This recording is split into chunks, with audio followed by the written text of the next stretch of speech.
The neon lights of Anchor's bar flickered against the humid coastal night, the kind of night where trouble stirred easily and tempers rose even faster.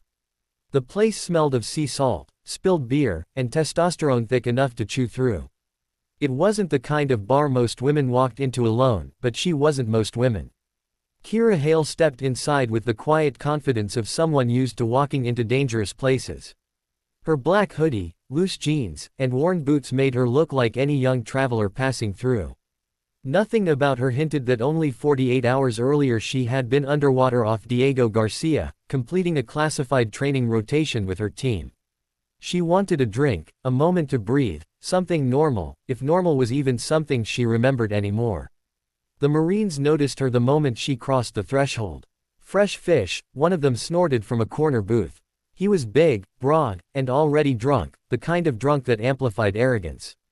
His buddies laughed. They were restless after weeks of deployment and looking for entertainment. Unfortunately, Kira's quiet entrance made her the perfect target. She ignored them and approached the counter, tapping lightly. "Whiskey." "Neat." The bartender, a skinny man with tattoos creeping up his neck, shot her an apologetic glance. "You sure you want to drink here tonight? The Marines are rowdy." Kira's lips twitched. "I'll manage." She sat on the bar stool, her posture relaxed but her senses razor sharp. She could hear the Marines whispering. It started as murmurs, then snickers, then full-blown comments not meant to be subtle. "Hey sweetheart," the drunkest one called out, leaning back in his chair. "You alone? That's dangerous in here." Kira didn't look their way. "So I've heard." Her indifference only fueled them. Marines didn't like being dismissed, not in bars, not by someone who looked like they couldn't bench a sandbag. 3 of them stood up, boots thudding against the wooden floor as they approached. The room quieted just enough for tension to thicken. Patrons leaned away, sensing the shift. Kira took a slow sip of her whiskey. "Hey," the biggest Marine said, stepping in close. "Too close. I'm talking to you." She set her glass down, still not looking up. "You said something worth replying to." His jaw flexed. "You got a mouth on you. Dangerous thing when you're outnumbered." Another Marine flanked her left side. A third blocked her view of the exit. A fourth leaned against the counter, effectively boxing her in. She was small compared to them, 5'4", slim, wiry. To them she looked like prey. "No one saving you now," the second Marine smirked, lowering his voice. "So maybe show some respect and." Kira finally lifted her eyes.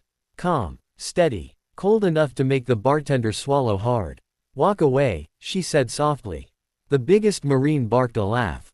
"Walk away. Lady, we're giving you a chance to walk out of here without crawling." Kira sighed. She had hoped for one quiet drink. One night where she wasn't solving problems with force. But Marines in packs were predictable. Aggression fed aggression. She rotated slightly on the bar stool.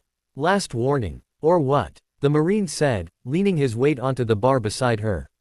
"You gonna hit me?" Kira didn't hit him. She didn't need to. In a blur of motion, she used the heel of her palm to strike his elbow against the counter. The sickening crack was audible over the jukebox. His scream was louder. Before anyone had time to react, she was standing, glass in hand, pivoting. The Marine on her left lunged, but she sidestepped, hooked her foot behind his ankle, and sent him crashing backward into a table. The third Marine reached for her hoodie, but she spun, slammed the whiskey glass into his sternum, enough to knock the wind out of him without shattering the glass, and drove her knee into his thigh to drop him. By then the fourth Marine had her in his sights, fists up, fury rising. "You little." She swept the barstool into his knees. He toppled forward, slamming into the counter, cursing. The entire bar froze. Kira set the intact whiskey glass gently beside the bartender, who stared like he'd just watched a ghost materialize. The biggest Marine, cradling his injured arm, stared at her with something between pain and disbelief. What are you?"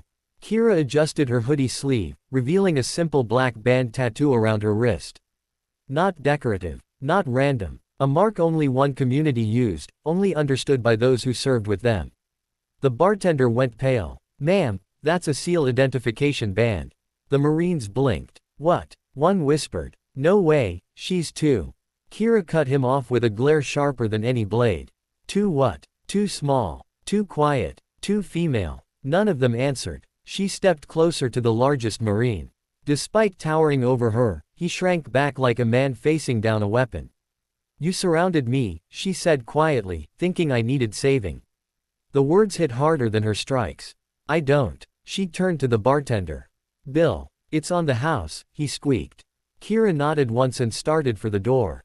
But before she reached it, she paused. Marines, she said without turning around, you're supposed to protect people. Not intimidate them. Fix that. The silence behind her was thick with humiliation and dawning respect.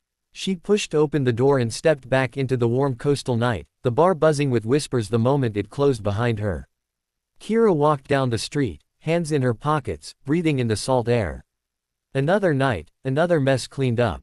She didn't tell them who she truly was, not beyond the hint. She didn't tell them her rank, her history, or the missions that would never appear in any book. All they needed to know was simple: she wasn't prey. And she never would be.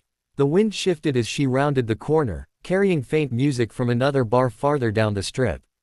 She considered going home, but after the chaos she'd just diffused, the thought of another drink seemed appealing.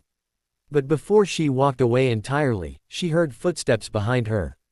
She didn't turn. If you're following me, she said, you're making a very big mistake.